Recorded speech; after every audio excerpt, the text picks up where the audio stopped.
পরিস্থিতি এত জঘন্য, এত খারাপ যে আজকে আমরা যদি বাস্তব চিত্রের দিকে লক্ষ্য করি তবে দেখতে পারবো অনেকেই এমন আছে যে আপনাকে জিজ্ঞেস করতেছে বা কাউকে জিজ্ঞেস করতেছে, কিরে অমুকের বাচ্চা তুই কি ভালো আছিস? বলেন এরকম বলে না? অসংখ্য আমরা শুনে থাকি। তার মাকে একেবারে পতিতা বলতেছে। আর এই ছেলেগুলো মেয়েগুলো সুন্দর করে তাদের উত্তর দিচ্ছে, ও উল্টো একটা গালি দিয়ে বলতেছে, তুই অমুকের বাচ্চা কেমন আছিস? ভালো আছি, হ্যান ত্যান। নাউজুবিল্লাহ, আস্তাগফিরুল্লাহ। কত জঘন্য একটা পরিবেশ! ওর মস্তিষ্কটাই বিকৃত হয়ে গিয়েছে।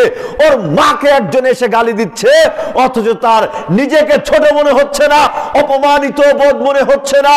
ওর মা কি ওকে জন্ম দিয়েছিল এই পতিতা উপাধি নেওয়ার জন্য? মূর্খ বেকুব কোথাকার, তোমার মাকে একজন গালি দিচ্ছে, পতিতা বলতেছে, আর তুমি তার সাথে কিভাবে ভালো ব্যবহার করতে পারো, হাসি মুখে কথা বলতে পারো? তোমার তো উচিত ছিল যখন কেউ তোমার মাকে গালি দিয়ে তোমাকে সম্বোধন করেছিল, সঙ্গে সঙ্গে তোমার তো উচিত ছিল ব্যর্থ কণ্ঠে জবাব দেয়া, ব্যর্থ কণ্ঠে উত্তর দেয়া। তুই আমার মাকে গালি দিয়েছিস, যতদিন পর্যন্ত তুই ভুল স্বীকার না করবি, আমার মায়ের নিকটে ক্ষমা না চাইবি, ততদিন পর্যন্ত আমি তোর সাথে কোনো কথা বলবো না, তোর সাথে আমার কোনো আপোষ নেই। এইভাবে যখন প্রতি উত্তর দিতে পারবে তখন এই সমাজ থেকে গালিটা উঠে যেতে পারে। নচেত যে ব্যক্তি গালি দিয়েছে এই ব্যক্তি প্রতিনিয়ত কাউকে না কাউকে গালি দিয়েই চলবে, গালি দিয়েই বসবে। আমরা এতটা নিচে নেমে গিয়েছি, নিজের মাকে কেউ গালি দিলে পর্যন্ত আমাদের ইতস্তবোধ হয় না। জোরের সরে বলুন নাউজুবিল্লাহ। বন্ধু নির্বাচন করার ক্ষেত্রে খুবই গুরুত্বপূর্ণ এবং সূক্ষ্ম ভূমিকা পালন করতে হবে। আপনি কাকে বন্ধু হিসেবে নির্বাচন করতেছেন, কারণ আপনি আপনার বন্ধুর থেকে সুবাস পাবেন। ভালো দিক থাকলে সেই ভালো দিকটাও পাবেন, খারাপ দিক থাকলেও খারাপ দিকটা আপনি পাবেনই। আপনার বন্ধুর কিছু না কিছু গুণাগুণ আপনার মাঝে আসবেই আসবে। আপনি বন্ধু মানে কি বুঝতে পারেন? আমি বাস্তব দৃষ্টান্ত কিছু দিই। বন্ধু মানে অনেক কিছু, অনেক কিছু।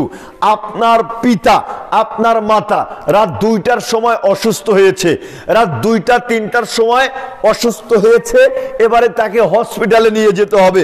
এবার আপনি চাচাকে গিয়ে বলতেছেন, চাচা আমার তো পিতা অসুস্থ, আমার পিতাকে ডাক্তারের কাছে নিয়ে যেতে হবে, আমাকে একটু সাহায্য সহযোগিতা করেন, আব্বুকে একটু হসপিটালে নিয়ে চলেন, অথবা আমার কাছে অর্থ সম্পদ নাই, আমাকে কিছু সহযোগিতা করেন। তখন আপনার চাচার সাথে আপনাদের সম্পর্ক ভালো ছিল না, তখন বলতেছে এত রাত্রিতে কি করা যায়, সকালবেলাতে নিয়ে যাবনি, অথবা আমার কাছে টাকা নাই, ব্যতিক্রম থাকতে পারে। প্রত্যেকেই যে একরকম হয় ব্যাপারটা এমন নয়। এখনো পরিস্থিতিতে আপনি আপনার বন্ধুকে ফোন দিয়েছেন, দোস্ত আব্বু তো অসুস্থ, বাইরে বের হ, হসপিটালে নিয়ে যেতে হবে। দোস্তকে আপনি জিজ্ঞেস পর্যন্ত করলেন না, কি করতেছিস, কোথায় আছিস, কি পরিস্থিতিতে আছিস, কিচ্ছু না, একেবারে অর্ডার, হসপিটালে নিয়ে যেতে হবে, বাইরে বের হ, আমি আসতেছি। এবার আপনার বন্ধু আপনাকে বলতেছে, আচ্ছা বের হও, আমিও বের হচ্ছি। এরকম আছে না বন্ধুত্ব, ফ্রেন্ডশিপ?